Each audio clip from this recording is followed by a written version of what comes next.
தமிழ்நாட்டு மக்களின் உணர்வுகளை மதித்து தமிழ்நாடு அரசு விடுத்த வேண்டுகோளை ஏற்று இந்திய ஒன்றிய அரசு டங்ஸ்டன் சுரங்கம் அமைப்பதை கைவிட்டிருப்பது மகிழ்ச்சி அளிக்கிறது. அந்த துறையை சார்ந்த அமைச்சர் கிஷன் ரெட்டி அவர்களை விடுதலை சிறுத்தைகள் கட்சியின் சார்பில் நேரில் சந்தித்து முறையிட்ட போது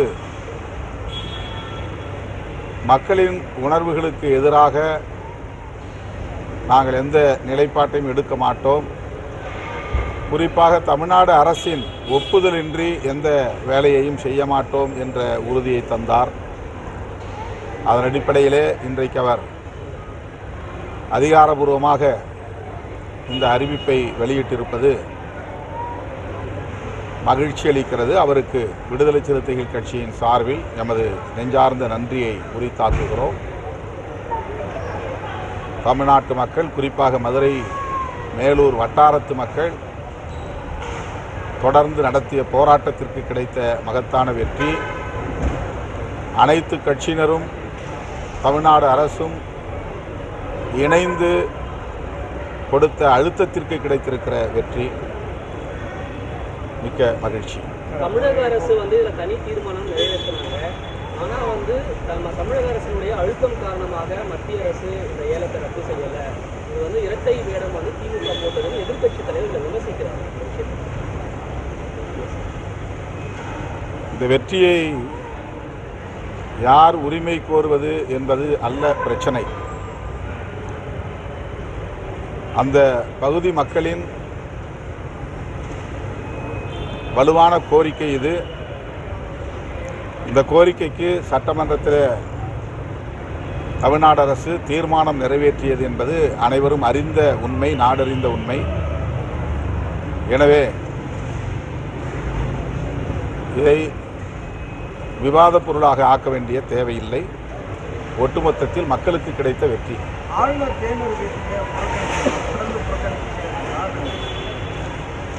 ஆளுநர் குடியரசு நாளன்று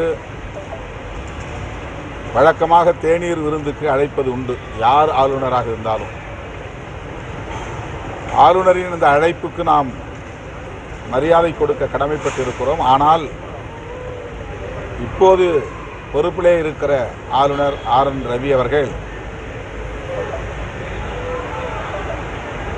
தமிழ்நாட்டு மக்களின் உணர்வுகளுக்கு மதிப்பளிக்கக்கூடியவராக இல்லை, தமிழ்நாட்டு மக்களின் கலாச்சாரத்தையும் மதிக்கக்கூடியவராக இல்லை.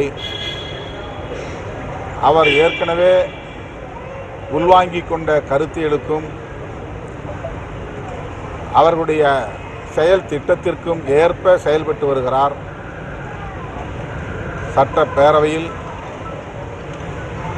தமிழ்த்தாய் வாழ்த்து பாடிய நிலையில் அவையை அவமதித்துவிட்டு வெளியேறினார். அப்படிப்பட்ட ஆளுநர் அழைக்கக்கூடிய விருந்துக்கு விடுதலை சிறுத்தைகள் பங்கேற்பதில்லை என்ற முடிவை எடுத்திருக்கிறோம். ஒவ்வொரு முறையும் அவ்வாறு நாங்கள் புறக்கணித்து வருகிறோம், இப்போதும் புறக்கணிக்கிறோம்.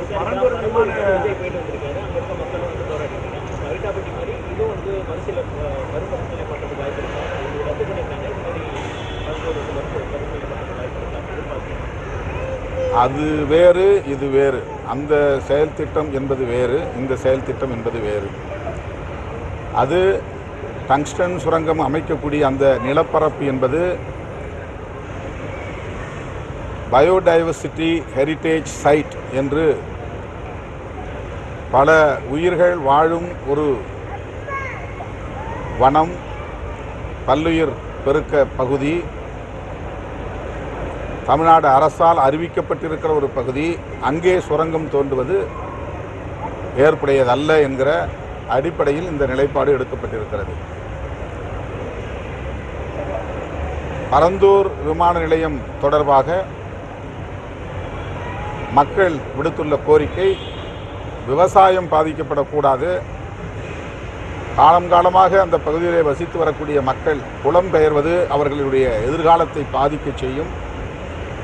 ஆகவே எங்கள் கிராமங்களை அப்புறப்படுத்தக்கூடாது, எங்கள் விவசாய நிலங்களை அழிக்கக்கூடாது என்கிற அடிப்படையில் கோரிக்கை வைத்திருக்கிறார்கள். 2 கோரிக்கையும் வேறானவை. பரந்தூர் மக்களின் கோரிக்கை கூட அந்த பகுதியிலே விமான நிலையம் வரக்கூடாது என்பது கூட அல்ல. அவர்கள் ஒரு குறிப்பிட்ட நிலப்பரப்பை சுட்டிக்காட்டி அந்த பகுதி, அதை ஒட்டியுள்ள பகுதி, அட்ஜசன்ட் பகுதி, அந்த நிலப்பரப்பை ஒட்டியுள்ள பகுதி எந்த பாதிப்பையும் மக்களுக்கு ஏற்படுத்தாத ஒரு நிலப்பரப்பு அங்கே அமைக்கலாம் என்றுதான் சொல்லுகிறார்கள். அந்த அடிப்படையில் நாங்களும் பொதுமக்களுடைய கோரிக்கையை ஆதரிக்கிறோம். ஆனால் அந்த செயல் திட்டத்திற்கான அனைத்து பூர்வாங்க பணிகளும் முடிந்துவிட்டதாக தெரிகிறது. எனவே இனிமேல் அது தடுத்து நிறுத்தப்படுமா என்று தெரியவில்லை. சார், அவங்க விஜய் சந்தித்து வந்த நிலையில இப்போ பார்த்தீங்கன்னா மீண்டும் இந்த வேங்கை வயலில் மக்களை ரொம்ப மகிழ்ச்சி. பாதிக்கப்பட்ட மக்களை, குறிப்பாக தலித் மக்களை சென்று சந்திப்பது மகிழ்ச்சி அளிக்கிறது, வரவேற்கிறேன். விடுதலை சிறுத்தைகள் ஏன் குரல் கொடுக்கவில்லை என்றுதான் பொதுவாக தலித்துகள் பாதிக்கப்பட்டால் கேள்வி எழுப்புவது ஒரு மரபாக இருக்கிறது. அனைத்து கட்சிகளுக்கும் அதிலே பொறுப்பு இருக்கிறது. இதுபோன்ற சம்பவங்கள் நடக்கிற போது அதிமுக என்ன செய்தது அல்லது திமுக என்ன செய்தது என்று யாரும் கேட்பதில்லை. விடுதலை சிறுத்தைகள் எங்கே போனது என்று கேள்வி எழுப்புவது ஒரு சார்பு அணுகுமுறையாக அல்லது ஒரு தரப்புக்குரிய கட்சி என்கிற அடிப்படையில் இதை அணுகக்கூடிய ஒன்றாக இருந்தது. அந்த நிலையை மாற்றக்கூடிய வகையில் இன்றைக்கு விஜய் அவர்கள் அந்த பகுதிக்கு செல்வது, அந்த மக்களை சந்திப்பது வரவேற்கக்கூடியது, வரவேற்கிறேன். பெரியார தன்னோட கொள்கை தலைவராக ஏற்றுக்கொண்ட விஜய் தற்போது வரை சீமானுடைய கருத்துக்கு எந்த ஒரு கண்டனமோ சீமான் அவர்கள் பேசுவது ஒரு குதர்க்கவாதம். அந்த குதர்க்கவாதத்திற்கு யாரும் ரெஸ்பான்ஸ் செய்ய முடியாது, பதிலே சொல்ல முடியாது, கேள்வியை எழுப்ப முடியாது. அவருடைய இந்த கருத்து என்பது வெறும் கவன ஈர்ப்புக்கானதாக இருக்கிறது. தன்னை பற்றியே எல்லோரும் பேச வேண்டும் என்பதாக இருக்கிறது. சனாதன கும்பலின் செயல் திட்டத்திற்கு இவர் பாதை அமைத்து கொடுப்பதாக அமைகிறது. வேண்டுமென்றே திட்டமிட்டே எல்லாம் தெரிந்தே சனாதனிகளுக்கு தமிழ் மண்ணில் அரசியல் செய்வதற்கான அடித்தளத்தை அமைத்து தருகிறார். இவர் போடுகிற பாதை இவர் பயணம் செய்வதற்கு பயன்படாது, சனாதன கும்பலுக்குத்தான் பயன்படும். அதை அவர் அறிந்து செய்கிறாரா அறியாமல் செய்கிறாரா என்று தெரியவில்லை. அவர் தமிழ் தேசியம் பேசுவதில் யாருக்கும் முரண்பாடு இல்லை. ஆனால் அவர் அடிமடியிலே கை வைக்கிறார். தனிமனித ஒழுக்கத்தை பற்றியெல்லாம் பேசுவது அரசியல் நாகரிகம் இல்லை. தந்தை பெரியாருடைய தியாகம் ஒப்புயர்வற்றது.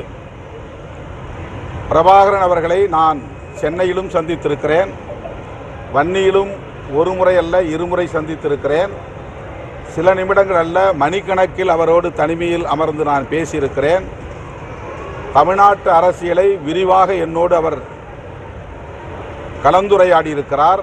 ஒருபோதும் அவர் பெரியாரை பற்றியோ திராவிட இயக்கங்களை பற்றியோ குறை சொன்னதில்லை. இந்திய அரசை கூட நாம் விமர்சிப்பது போல் அவர் விமர்சித்ததில்லை. இந்திய அரசின் துணை இல்லாமல் தமிழீழத்தை வென்றெடுக்க முடியாது என்பதில் புலிகளுக்கு ஒரு தெளிவு இருந்தது, புரிதல் இருந்தது. அண்ணன் பிரபாகரன் அவரிடத்திலும் அந்த தெளிவு இருந்தது, அதிலே உறுதி இருந்தது. ஆனால் சீமான் அவர்கள் பேசுவது மேதகு பிரபாகரன் அவர்களையே இழிவுபடுத்துவது போல் இருக்கிறது. ஆகவே அவர் குதர்க்கவாதத்தை முன்வைக்கிற போது அதற்கு யாரும் பதில் சொல்ல முடியாது.